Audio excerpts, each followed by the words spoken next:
अन्नदाता, अन्नदाता, अन्नदाता, नीत तुम्हारा अन्नदाता, पग पग पर है संग तुम्हारे अन्नदाता। लहू किसानों का बन के पसीना सींचता है धरती का सीना, मेहनत का तेरी हक दिलवाने, नई तकनीक नई खोज बताने। पशुधन को गुणवान बनाना, पौध सुरक्षा को सिखलाना, खेती के सब गुर समझाने, भारत का सरताज बनाने, आठों पहर है संग तुम्हारे अन्नदाता, अन्नदाता।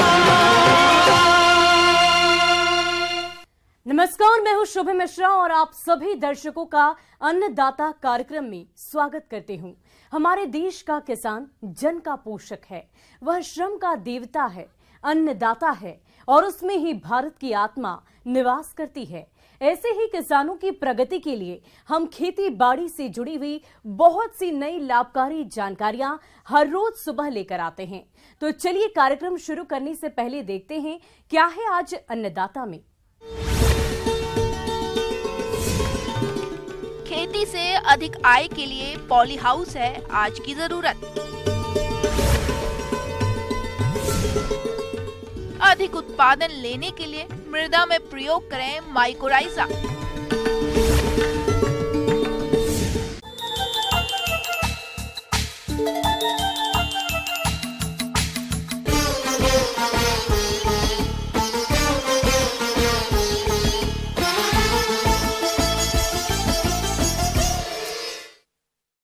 किसानों की आय बढ़े, इसके लिए आज नई नई तकनीकें आती रहती है।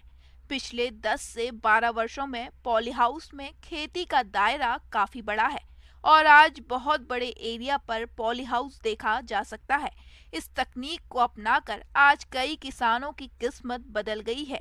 वे वर्ष में कम से कम 10 से 12 लाख रुपए प्रति एकड़ कमा रहे हैं।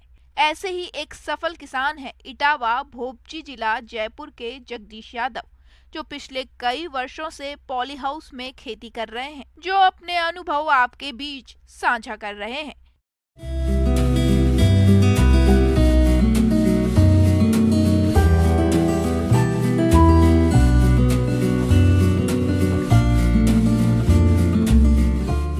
धीरे धीरे दिनों दिन जो खेती की जोत कम होती जा रही है और खेती का आकार कम होता जा रहा है और उत्पादन की ज़रूरत ज़्यादा से ज़्यादा दिनों दिन बढ़ती जा रही है।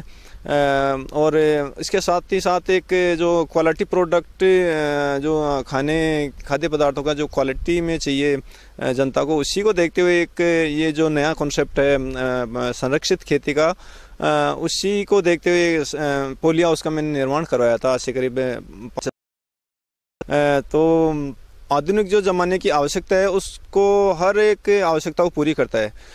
आवश्यकता ये कि एक तो छोटे एरिया में ये लग सकता है और प्रोडक्शन ज़्यादा दे सकता है, क्योंकि इसमें चारों तरफ से प्रोटेक्टेड होता है, तो इसमें किसी प्रकार के रोग वगैरह बहुत कम आते हैं। किसी भी जो भी हम प्रोडक्शन इसमें खीरा वगैरह जो भी लेते हैं तो उसकी क्वालिटी एक बहुत शानदार मेंटेन रख सकते हैं हम। हमारे ही हाथों में होता है, वो प्रकृति से थोड़ा सा हम उसको बचा सकते हैं काफ़ी हद तक। एक ऐसी जो कि प्लास्टिक होते हैं, जो कि बेमौसमी सब्जियों एवं फलों की खेती करने में उपयोग में लाए जाते हैं एवं ये ढांचे बाहरी वातावरण के प्रतिकूल होने के बावजूद भीतर उगाए गए पौधों का संरक्षण करते हैं और बेमौसमी नर्सरी और फसलों के उत्पादन में फायदेमंद होते हैं। मैंने का जो निर्माण का जो प्रोसेस होता है वो यह है कि हमें पहले अप्लाई करना पड़ता है इसकी सब्सिडी के लिए, क्योंकि काफ़ी ज़्यादा इसका बजट होता है। तो किसान के हाथ में नहीं होता है कि इतना बजट हम अपने जेब से लगा सकें और खुद के बलबूते पर ये बनवा सकें। तो इसके लिए सरकार होता है करवाया तो उस वक्त इसका जो टोटल कॉस्ट आई थी उस वक्त 33 लाख और कुछ रुपए 75,000 रुपये के करीब इसकी कॉस्ट आई थी कुल निर्माण की। उसमें लघु खान में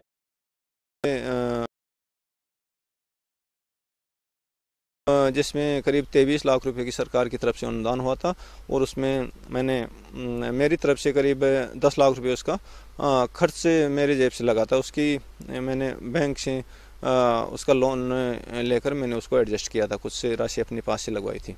इसमें विभिन्न प्रकार की बेमौसमी सब्जी, फूलों की सब्जियों के अंतर्गत टमाटर, मटर, फूलगोभी, शिमला मिर्च की खेती, खीरा आदि की खेती कर सकते हैं और फूलों के अंतर्गत जरबेरा, गुलाब, कार्नेशन, लिलियम, रजनीगंधा, ग्लैडलेस आदि फूलों की खेती कर सकते हैं। इसमें सबसे बड़ा जो है कि इसमें होती है, जो हम ओपन फील्ड में खेती करते हैं तो एक तो प्रोडक्शन ज़्यादा एरिया में बहुत कम आता है और उसके साथ साथ पानी भी बहुत ज़्यादा आवश्यकता होती है।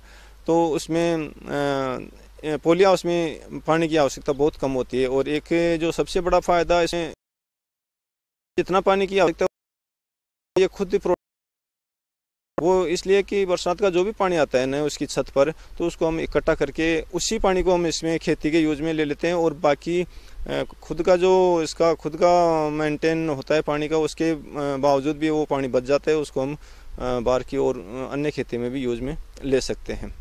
पोली हाउस की जो व्यवस्था है संचालित करते हैं, उसको कंटिन्यू चलाने की आवश्यकता नहीं होती है, उसको थोड़ा गैप दे के चलाते हैं, जैसे आधा घंटे से 1 घंटे से 1-2 मिनट के लिए चलाते हैं। और दूसरा इसमें जो शेड जो छाया करने के पर्दे हैं उसको भी यूज में लेते हैं। गर्मियों का भी मई जून का जो राजस्थान का फसल सहन कर जाती है, तो ये 3-4 सिस्टम होते हैं और एक जब सर्दियों में हम फसल लेते हैं तो उसमें दिक्कतें ज़्यादा हो सकती है। उसके लिए हमें पहले तो रात का जो पाले की रातें होती हैं उसमें थोड़ा सा मेंटेन रखने का ज़्यादा जरूरत होती है। जो शेड होते हैं इसके अंदर तो उसको थोड़ा सा फैला देते हैं जिससे कि ऊपर की जो ओस वगैरह कुछ भी आए ना तो वो ऊपर की ऊपर रुक जाती है। कुछ धुआं वगैरह भी कर देते हैं कुछ सबसे ठंडी रातों में, तो धुआं चारों तरफ भगता नहीं, वो आसानी से आराम से पोली हाउस होने के अंदर के अंदर वो काम में आ जाता है। टाइम होता है 3-4 महीने का, उसमें हम 1 महीने में करीब 1 बार कम से कम या तो बरसात आ जाए, अगर बरसात नहीं आती है तो मैं इसमें मशीन से स्प्रेयर गन से इसके ऊपर की शीट की धुलाई करते हैं ताकि उसका जो सूर्य की किरणें हैं वो आसानी से फसल को जितनी भी आती हैं वो। फर्टिगेशन का सिस्टम में सबसे आसान होता है पोली हाउस के अंदर, वो इसलिए कि एक तने में एक पौधे में फर्टिलाइज़र हम दे देते हैं, क्योंकि ड्रिप की जो सप्लाई होती है वो हर पौधे तक होती है और हर पौधा हमारी नज़र में होता है कि किस पौधे को कितना कौन से, इस हिसाब से हम इसमें डिवाइडेशन बने हुए हैं उसके वाल के, तो उस हिसाब से हम उसमें खाद और फर्टिलाइज़र वगैरह का मेंटेन कर लेते हैं। जो जितना खाद बेसल डोज में दे देते हैं, उसके बाद में जो भी खाद हम देते हैं वो ड्रिप के माध्यम से ही देते हैं। एक फसल का करीब 2.5 से 3 लाख रुपए का खर्चा आता है हमारा, अगर नॉर्मल फसल है तो, और अगर थोड़ी सी लंबी ज़्यादा लाख तक भी उसका खर्चा 3 लाख 4 लाख तक अगर खर्चा पहुंचता है फसल का तो वो करीब 10 लाख को क्रॉस कर जाती है उसका जो टोटल अमाउंट होता है। और बाकी 7-8 लाख की अगर कोई फसल हो रही तो वो करीब 3 लाख रुपए 3.5 लाख रुपए का उसका खर्चा आता है, जो मार्केट से खरीदने का खर्चा। और बाकी जो लेबर वगैरह का खर्चा होता है वो भी करीब 1/4 खर्चा हो जाता है टोटल उत्पादन का, तो वो एक अलग खर्चा होता है। कुल मिला के एक फसल का अगर तो करीब 5 से 6 लाख रुपए तक का खर्चा आता है मेरा, अगर 10 लाख रुपए की करीब फसल हो रही है तो उसमें 4 से 5 लाख रुपए मुझे बचत मिलती है एक फसल की। और दूसरी फसल लेता हूँ मैं फुल जो सर्दी का टाइम होता है उस टाइम की, उसको मैं अक्टूबर के करीब लगाता हूँ, सितंबर अक्टूबर के करीब, और वो ख़त्म होते हैं करीब करीब फरवरी में जाकर। अच्छा उत्पादन भी देती है, लेकिन इसका ये हो जाता है कि थोड़ा सर्दियों की फसल थोड़ी सी लंबी चल जाती है और गर्मियों की फसल थोड़ा सा छोटी कम अवधि की चलती है। बाकी प्रोडक्शन लगभग बराबर देते हैं। करीब एक फसल मेरी प्रोडक्शन देती है 40 टन से लेकर 60 टन के बीच में। खीरा का ज़्यादातर मैं जो करता हूँ, और बाज़ार भाव का तो खैर कुछ नहीं कर सकते। कभी 8 रुपये 7 रुपये हो जाता है, तो कभी 40 रुपये तक भी पहुँच जाता है, तो उसका तो कुछ फिक्स नहीं है। मैं अपने बाकी किसान भाइयों को भी यही मशवरा दूंगा कि छोटा सा 2-4 लाख रुपए का छोटा सा अपने जतन से भी स्टार्ट कर सकते हैं, धीरे धीरे उसको बढ़ा सकते हैं। किसान भाइयों, अभी तक आपने खेती से जुड़ी हुई कुछ उपयोगी जानकारियां देखी। अब लेते हैं एक छोटा सा ब्रेक, जल्द ही लौटेंगे और कार्यक्रम में आगे भी है खेती बाड़ी से जुड़ी महत्वपूर्ण जानकारियां, तो बने रहिए हमारे साथ।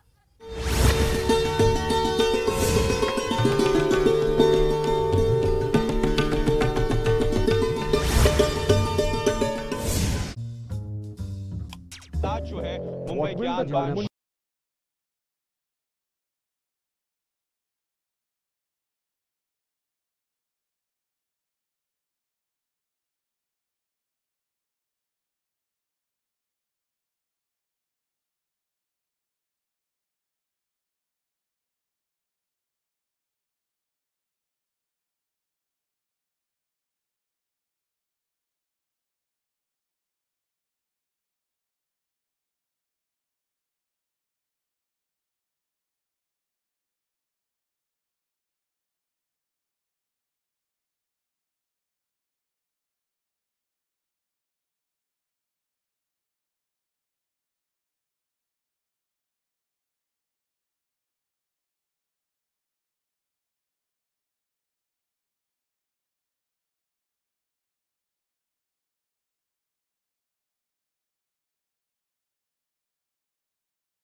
और ब्रेक के बाद आप सभी दर्शकों का अन्नदाता में स्वागत है।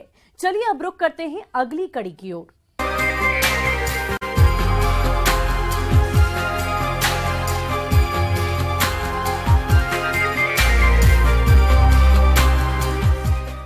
मिट्टी अच्छी होगी तभी उससे भरपूर उपज ले सकते हैं, लेकिन आजकल किसान मिट्टी की सेहत पर बहुत कम ध्यान दे रहे हैं।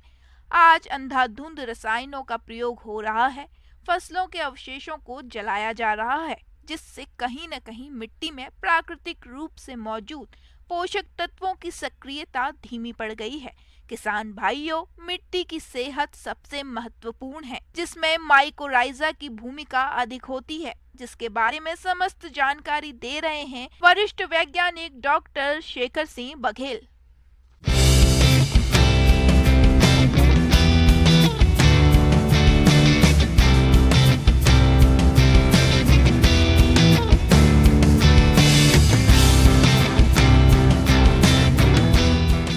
माइकोराइजा, जो कि एक जवाहर जैव उर्वरक केंद्र का बेहतरीन उत्पाद है, हमारे किसानों को सभी फसलों के लिए सिफारिश की जाती है, ताकि उनकी फसलों में बढ़िया भूमि की गुणवत्ता बढ़ जाए, पौधों की जो गुणवत्ता है वो भी बढ़ जाए और जो उत्पादन है उसमें बढ़ोतरी हो। माइकोराइजा एक फंगस है जो मिट्टी में मौजूद पोषक तत्वों की सक्रियता को बढ़ा देता है, जिससे मिट्टी का सुधार होता है, जिसके कारण फसलों का अच्छा विकास होता है। फसलों में बीमारियों से लड़ने की क्षमता बढ़ती है, अधिक उत्पादन होता है और उपज की गुणवत्ता बहुत अच्छी होती है। माइकोराइजा जो है लगभग 80% पौध प्रजातियों में पाया जाता है। और ये जड़ तंत्र जो होता है, जो हमारा जड़ का आसपास का क्षेत्र होता है, उसको विस्तार करने का काम करता है। जो मिट्टी में हमारा पानी है, जल है, या हमारे जो पोषक तत्व हैं, उसको हमारी जड़ों के आसपास का जो क्षेत्र है उसमें से उसकी उपलब्धता को पौधों के लिए बढ़ाता है। भूमि से उसकी उपलब्धता को जड़ों की तक लाने में बहुत सहायक होता है। इसके साथ ही अगर हम जैव उर्वरकों का इस्तेमाल में अगर माइकोराइजा का इस्तेमाल करते हैं, तो पौधों में जो एक प्रकार का पानी की कमी होती है कभी, या मौसम में कभी गर्मी आ जाती है या किसी प्रकार की कोई समस्या, तो जो तनाव होता है, जिसकी सहन करने की शक्ति हमारे पौधों में लाने की बेहतरीन कार्य करता है। इसके साथ ही यह जो हमारी विभिन्न प्रकार की जो फफूंद हैं या विभिन्न प्रकार के जो फफूंद हमारे जमीन में या भूमि में होती हैं, उनके साथ में एक सहजीवी पारस्परिक संबंध तैयार कर लेता है। इस प्रकार से ये इसकी बेहतरीन जो कार्य हैं वो विशेषताएं हैं, जिसके कारण फसलों में इसको लाभ होता है। फसलों में आमतौर पर ये मौजूद रहता है, लेकिन कई जगह बेहिसाब रसायनों के प्रयोग से इसकी कमी देखी जा रही है। इसलिए जरूरत है जैविक खादों का अधिक से अधिक प्रयोग हो। जिन क्षेत्रों में माइकोराइजा की कमी लग रही हो, वहां पर बाजार में मौजूद माइकोराइजा कल्चर का प्रयोग कर सकते हैं। इसका प्रयोग वर्ष में एक बार जरूर करें। कई बार क्या होता है कि देखा गया है कि हमारे जो माइकोराइजा है उसमें कार्बनिक गोंद उत्पन्न करते हैं, तो मिट्टी के कणों को बांध कर रखने का काम, मतलब जो मिट्टी है वो अगर उसमें जो हम देखते हैं कि कई बार मिट्टी में एक जुड़ाव नहीं होता, एक कसाव नहीं होता, तो माइकोराइजा की एक गुणवत्ता होती है कि वो उसको अच्छी तरीके से उसको हम कहते हैं मिट्टी के कणों को बांध कर रखने की जो क्षमता है उसकी बढ़ोतरी हो जाती है। कई बार माइकोराइजा जो है वो मेटाबोलाइट्स का उत्पादन करते हैं, और जब मेटाबोलाइट्स का उत्पादन भूमि में होता है तो वो जो पौधों की जड़ का क्षेत्र होता है वो उसका विकास बढ़ जाता है, उसका क्षेत्र बढ़ जाता है, जिससे पौधों को जो पोषक तत्व हैं उसकी उपलब्धता तेजी से होती है, और जो उस जड़ के आसपास के क्षेत्र में नहीं होती तो दूरी से भी उन पोषक तत्वों की अवशोषण और उनका पौधों को उपलब्धता में आसानी हो जाती है। माइकोराइजा कल्चर पाउडर के रूप में उपलब्ध है। कई निजी कंपनियां भी इसे बनाती हैं और सरकारी क्रय केंद्रों से भी आप इसे ले सकते हैं। आपको यहाँ 5 किलोग्राम का पैकेट लगभग 250 रुपये में उपलब्ध है। निजी कंपनियों के उत्पाद की अलग अलग कीमत हो सकती है। यह सभी फसलों में उपयोग कर सकते हैं। ये हमारे केंद्र में जो पाउडर के रूप में आप लोगों के लिए उपलब्ध होता है, और ये बहुत ही कम लागत में या कम मूल्य में किसानों के लिए उपयोग के लिए हम हमेशा सलाह देते हैं। और इसका उपयोग करते समय इसको मिट्टी उपचार जरूर करना चाहिए। उसके लिए हम हमेशा कि 4 किलो माइकोराइजा का उपयोग करें, और इसको लगभग अगर हम जितनी ज़्यादा मात्रा में, अगर 25-30 किलोग्राम हमारी गोबर की खाद, केचुआ की खाद या मिट्टी मिल रही है वो नहीं, तो अगर ज़्यादा से ज़्यादा मात्रा में अगर गोबर की खाद या केचुआ की खाद हमारे पास उपलब्ध है तो हम इसको 50 से 100 किलोग्राम गोबर की खाद में 4 किलोग्राम जो हमारा माइकोराइजा है उसको अच्छी तरीके से मिला देंगे, और मिला देने के बाद में उसको रात्रि भर किसी ठंडे स्थान पर रहने रख दें, और उसके बाद अगले दिन उसको हम खेतों में अगर उसको अच्छी तरीके से बुआई के पूर्व पूरा खेत में फैला दे तो, और उसके बाद अगर हम बुआई के बाद एक हल्की सिंचाई करते हैं तो जो हमारे माइकोराइजा हैं उनकी क्रियाशीलता रात भर में अच्छी तरीके से बढ़ जाती है, और जब खेतों में हम डालते हैं और हल्की सिंचाई कर देते हैं तो उनकी क्रियाशीलता में और गति आ जाती है, और उससे भूमि के अंदर माइकोराइजा की जो गुणवत्ता है और भूमि की जो गुणवत्ता है, हमारे पौधों में जो उत्पादन की शक्ति है या उसकी जो ताकत है उसमें बढ़ोतरी होती है। किसी भी प्रकार के जो हम खेती करते हैं उसमें अगर हम माइकोराइजा का इस्तेमाल करते हैं तो निश्चित रूप से आपको बहुत कम लागत में अच्छा लाभ प्राप्त हो सकता है। आगे और भी है खेती बाड़ी से जुड़ी हुई बहुत सी रोचक जानकारियां, पर यहां पर रुकेंगे एक और छोटे से ब्रेक के लिए और जल्द हाजिर होंगे।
और ब्रेक के बाद एक बार फिर से आप सभी दर्शकों का अन्नदाता कार्यक्रम में स्वागत है। बढ़ते हैं अगली प्रस्तुति की ओर।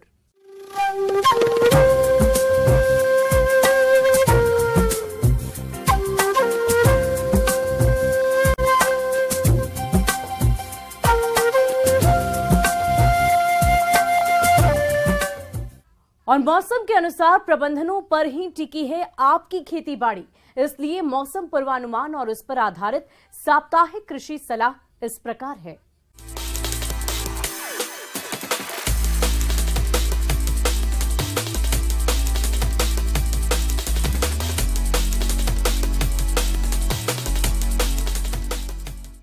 ग्रामीण कृषि मौसम सेवा, भारत मौसम विज्ञान विभाग, केंद्रीय शुष्क क्षेत्र अनुसंधान संस्थान जोधपुर द्वारा भेजे गए मौसम पूर्वानुमान रिपोर्ट के आधार पर जिला चुरू और इससे लगे जिलों के किसान भाइयों को सलाह दी जाती है कि इन क्षेत्रों में आगामी 4 दिनों के दौरान अधिकतम तापमान 33 से 36 डिग्री सेल्सियस और न्यूनतम तापमान 20 से 22 डिग्री सेल्सियस तक रहने की संभावना है।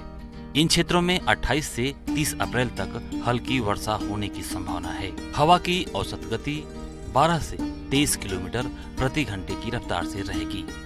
ऐसे में इन क्षेत्रों के किसान भाइयों को सलाह दी जाती है कि किसान भाई कटी हुई फसलों को खलिहान में खुला ना छोड़ें, एक स्थान पर इकट्ठा करके त्रिपाल से ढक कर रखें। खरबूजा व तरबूज की फसल में फल मक्खी का प्रकोप दिखाई देने पर मेलाथियान 50 EC 1 मिलीलीटर प्रति लीटर पानी के हिसाब से घोल बनाकर छिड़काव करें। खेत में पड़े हुए सरसों के पौधे पेंटेड बग के छिपने के लिए उचित जगह है, अतः सरसों की कटाई के बाद खाली हुए खेतों को मिट्टी पलटने वाले हल से जुताई के बाद खुला छोड़ दें, ताकि तेज गर्मी से भूमिगत कीटों व रोगों के बीजाणु नष्ट हो जाएं। सब्जियों में आवश्यकता अनुसार सिंचाई करें। खेत से मिट्टी का नमूना लेकर मिट्टी की जांच करवाएं। आगामी 4 दिनों के दौरान हल्के बादल छाए रहने की संभावना और वर्षा की संभावना को देखते हुए किसानों को सलाह दी जाती है कि इस दौरान किसी कृषि रसायन का उपयोग खेतों में न करें। टमाटर की फसल में सफेद मक्खी कीट की रोकथाम के लिए मेलाथियान 50 EC दवा की 1 मिलीलीटर मात्रा प्रति लीटर पानी के हिसाब से घोल बनाकर छिड़काव करें। मिर्च की फसल में थ्रिप्स कीट की रोकथाम के लिए इमिडाक्लोप्रिड 48 SF की 10 मिलीलीटर मात्रा प्रति किलोग्राम बीज के अनुसार बीज उपचार करें। जायद भिंडी की फसल में पीतसीरा मोज़ेक रोग वायरस के नियंत्रण के लिए फूल आने से पहले और बाद में डाइमेथेट 30 EC दवा की 1 मिलीलीटर मात्रा प्रति लीटर पानी के हिसाब से घोल बनाकर छिड़काव करें। जानवरों को दिन के समय छाया में बांधें। पशुओं को दिन में 3 से 4 बार पानी पिलाएं। पशुओं के संपूर्ण पोषण के लिए प्रतिदिन 40 से 50 ग्राम खनिज लवण अवश्य दें।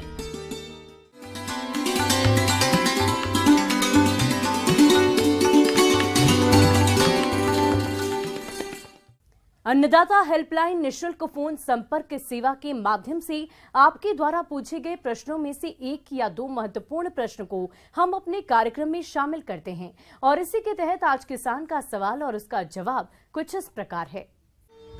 आज की अन्नदाता हेल्पलाइन में हमने जिस प्रश्न को शामिल किया है उसे पूछा है गांव रंगपुर, जिला कोटा के देवराज ने। आपने कार्नेशन फूल की खेती की तकनीक के बारे में जानकारी चाहिए है, तो इसके लिए देखिए कार्यक्रम का यह अंश। किसान भाई बंधु को नमस्ते। आज पॉली हाउस में कार्नेशन का खेती कैसे किया जाएगा उसके बारे में सारा कुछ विवरणी दे देती हूँ मैं। और कार्नेशन का जो खेती है अभी जो है मुख्यतः 2 टाइप का कार्नेशन होता है, जैसे कि मालमाइसन और सीम। तो कृषि भाई बंधु के लिए सीम कार्नेशन का जो प्रजाति है और वही को ज़्यादातर मतलब कृषि भाई बंधु प्रीफर करते हैं। तो सीम कार्नेशन का बहुत सारा वेराइटीज़ है, जिसमें है बाल्टिको, ट्रॉपिकाना, उसके बाद है liberty, tundra, white tundra etcetera. और जो है स्प्रे कार्नेशन और जो है स्टैंडर्ड कार्नेशन 2 टाइप का है। कार्नेशन के स्टैंडर्ड टाइप किस्मों की बात करें तो लाल रंग के फूल के लिए मास्टर किलर, ग्रैंडा, रेड विलियम। पीले रंग के लिए रागिनो, डिसोल, पैलास मुर्सिया, ताहिती। गुलाबी रंग के लिए Lina, Sharina, pink Sim, Caddy, Oriana. सफेद रंग के लिए white Sim, Roma, candy white, सोनसारा किस्मों का चयन करें। और इसके बाद जो है ये सीम कार्नेशन को टर्मिनल कटिंग्स, उसका जो पौधे का ऊपर वाला जो हिस्सा है उसी का कटिंग से लगाया जाता है। और इसको 20 से 21 दिन के में इसका जो पौधा तैयार हो जाती है, टर्मिनल कटिंग्स जहाँ से उसका जड़ निकल के आता है। और उसके बाद इसको हम लगाएंगे क्यारी करके, मतलब पॉली हाउस के अंदर। क्यारी का साइज रहेगा 10 मीटर इंटू 1 मीटर इंटू उसका जो हाइट है उसका वो हाइट रहेगा 45 सेंटीमीटर से 30 सेंटीमीटर तक।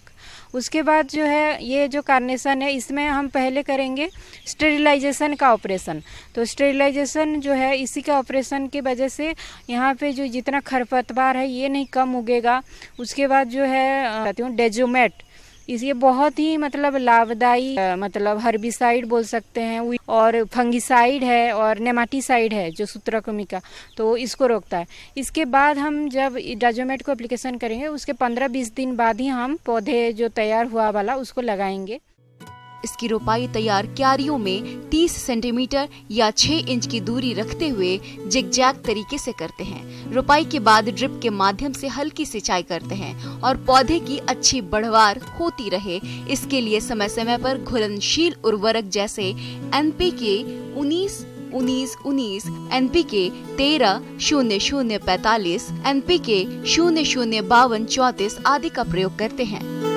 इसमें फूलों की क्वालिटी अच्छी रहे इसके लिए समय समय पर 1 या 2 शाखाओं को छोड़कर शेष शाखाओं की कटाई कर देते हैं। उसके बाद नेक्स्ट जो है नेटिंग क्या है, इसको जो नेट के धागे मतलब तार से इसको ऊपर से ऊपर मतलब स्टेक बांस के या कोई लकड़ी के में उसको ऊपर करके उसको सपोर्ट देना पड़ता है चारों तरफ से। जहाँ तक इसमें लगने वाले कीटों की बात है तो इसमें लाही कीट का प्रकोप होता है।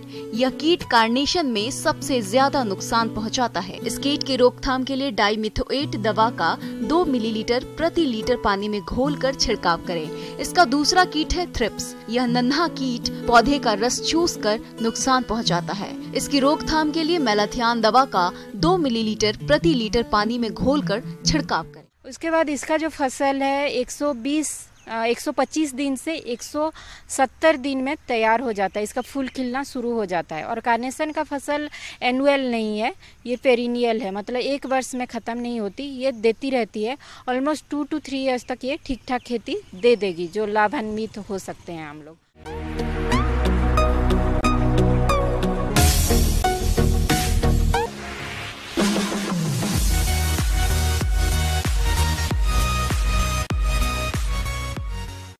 और आइए अब एक नजर डालते हैं राज्य की कुछ चुनी हुई मंडियों के प्रमुख फसलों के बाजार भाव पर।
किसान भाइयों, अन्नदाता आपकी सेवा के लिए संकल्परत है। कृषि संबंधित समस्या और सुझाव के लिए आप हमें इस पते पर संपर्क कर सकते हैं।